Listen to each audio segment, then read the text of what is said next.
Hello everyone, welcome back to my channel. তো তোমরা সবাই কেমন আছো? তো আশা করছি সবাই ভালো আছো।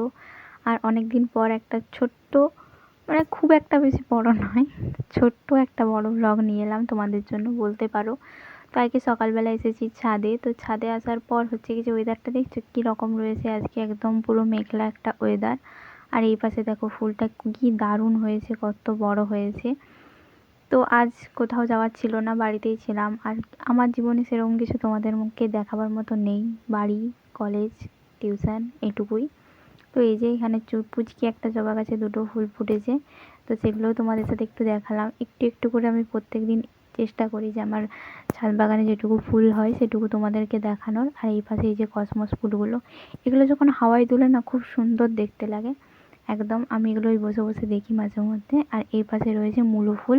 তো আমি তোমাদের আগের একটা মিনি ব্লগে বলেছিলাম যে মূলো ফুল আর গমশিস এসব কিছু কাজে লাগে, পরে তোমাদের আমি একদিন জানাবো টাইম এলে। আর এই পাশে দেখো আমাদের পাশের বাড়ির হচ্ছে কি যে বাড়িটা ভেঙে ফেলা হচ্ছিল। মানুষ নিজের প্রয়োজনে আর স্বার্থে কত কিছুই করতে পারে, তাই না? একদিন প্রয়োজনে এবং স্বার্থের জন্য এই বাড়িটাকে এক তিল এক তিল করে গড়ে তোলা হয়েছিল। আর আজ যখন প্রয়োজন ফুরিয়ে যাচ্ছে, স্বার্থ ফুরিয়ে যাচ্ছে, তখন এই বাড়িটাকে ভেঙে ফেলা হচ্ছে।